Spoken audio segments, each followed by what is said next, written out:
बिस्मिल्लाहिर्रहमानिर्रहीम। अस्सलाम वालेकुम वरहमतुल्लाहि वबरकातुहू। Welcome to Rabia kitchen. आज मैं आप लोगों के लिए मज़ेदार से चटपटी चना बिरयानी की रेसिपी लेके आई हूँ। आइए बनाना स्टार्ट करते हैं।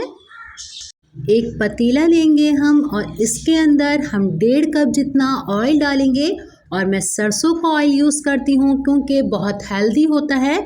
जब इसकी स्मेल सारी ख़त्म हो जाएगी और इसका कलर चेंज हो जाएगा, हम इसके अंदर 3 मैंने प्याज लिए है जिसे स्लाइस में काट लिया, ये डालेंगे और प्याज के ऊपर लाइट सा हम गोल्डन कलर आने देंगे। इतनी देर तक हम प्याज को फ्राई करेंगे और ख़ूबसूरत सा हमारा गोल्डन कलर प्याज के ऊपर आ चुका है। इसी के अंदर मैंने 3 आलू लिए थे जिसे हाफ डन जर्दे का रंग डाल के मैंने बॉईल कर लिया था। इसका पानी फेंक के इसे हम ऑयल के साथ अच्छे से अपने आलू को फ्राई कर लेंगे। जब हम अपने आलू को फ्राई करते हैं ऑयल के अंदर तो बहुत मज़ेदार सा हमारे आलू के अंदर फ्लेवर आ जाता है। आप देखें हमारे आलू भी प्याज के साथ अच्छे से फ्राई हो रहे हैं। अब हम इसके अंदर सारी सीजनिंग कर लेते हैं। 2 टेबल स्पून मैं पिसा हुआ लहसुन अदरक का पेस्ट डालूंगी इसके अंदर। 5 मैंने हरी मिर्ची ली थी, इसे पीस लिया है। 2 टेबल स्पून हम हरी मिर्चों का पेस्ट डाल देंगे। 1 और हाफ टी स्पून लाल मिर्ची पाउडर जाएगा इसके अंदर और इसी के अंदर हम 1 टेबल स्पून पिसा हुआ धनिया डालेंगे। 1 टेबल स्पून हम इसके अंदर नमक डाल देते हैं और 2 टेबल स्पून मैं इसके अंदर चाइनीज़ नमक डाल रही हूँ। आप सब कहते हैं कि जब भी हम अपनी बिरयानी घर में बनाते हैं तो बिल्कुल बाहर जैसा फ्लेवर नहीं आता। अब ये चाइनीज़ नमक जो मैं डाल रही हूँ इससे बाहर जैसा फ्लेवर आता है, पर मैं इस्तेमाल नहीं करती। पर आप लोगों के लिए डाल रही हूँ कि बाज़ार जैसा आपको फ्लेवर चाहिए तो बिल्कुल हमारी बाज़ार जैसी बिरयानी लगेगी। और थोड़ा सा मैं इसके अंदर पानी डाल देती हूँ। अपने मसाले को अच्छा सा हम पहले भून लेते हैं और इसी के अंदर मैंने 1 पाउच चने लिए थे जिसे रात में भिगोने के बाद मैंने अच्छे से फुल डन बॉईल कर लिए हैं। हम अपने बॉयल चने डाल देंगे इसके अंदर।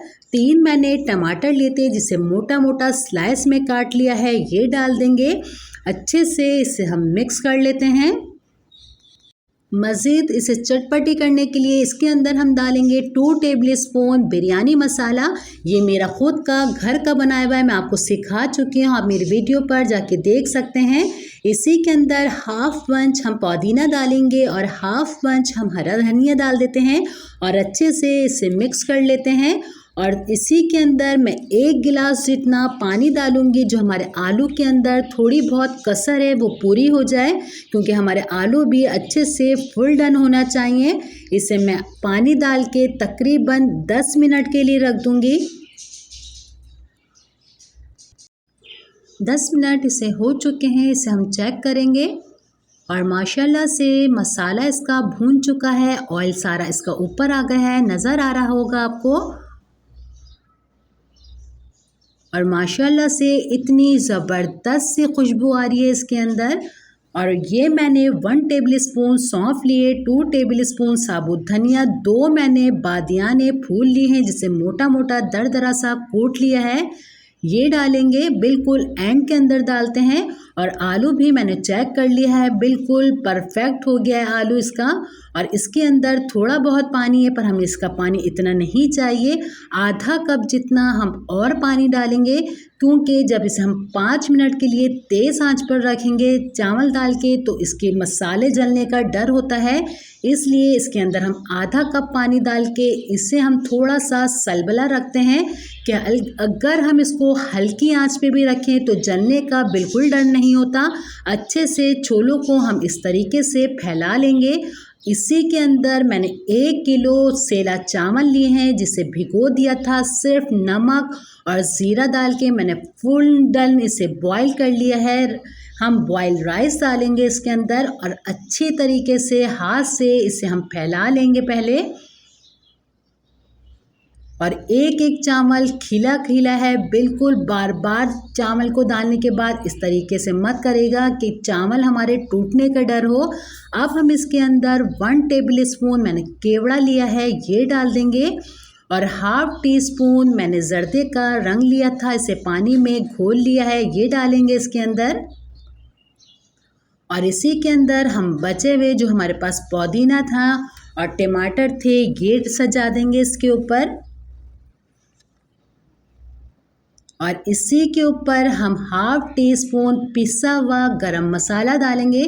पिसा हुआ गरम मसाला एंड में इसलिए डालते हैं जब हम इसको सर्व करते हैं तो बहुत मज़ेदार सा फ्लेवर निकल के आता है।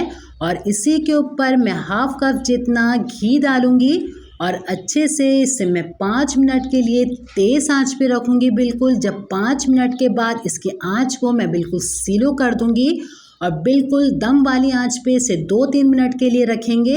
ये हमारे बेहतरीन से चावल तैयार हो जाएंगे। और आप देखें माशाल्लाह से हमारे चावल बेहतरीन से तैयार हो गए। सुभान अल्लाह, इतनी ज़बरदस्त सी खुशबू आई है इसके अंदर।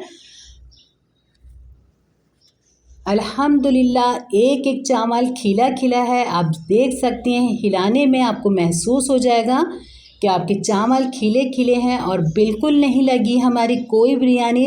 5 मिनट के लिए मैंने इसे तेज़ आंच पे रखा था और 10 मिनट के लिए मैंने बिल्कुल स्लो आंच पे रखने के बाद इसे मैं हिला रही हूँ। आप देख सकती हैं चावल हमारा खिला खिला है बेहतरीन सा। इसे हम अब डिश आउट कर लेते हैं। उम्मीद करती हूँ आज की रेसिपी आपको मेरी अच्छी लगी होगी। अगर मेरी रेसिपी आपको अच्छी लगी है इसे लाइक कीजिए, फैमिली फ्रेंड में ज़्यादा से ज़्यादा शेयर कीजिए। इंशाल्लाह मैं न्यू रेसिपी के साथ दोबारा हाजिर होंगी। अपना बहुत ख्याल रखिएगा, मुझे अपनी दुआओं में याद रखिएगा। अल्लाह हाफ़िज़।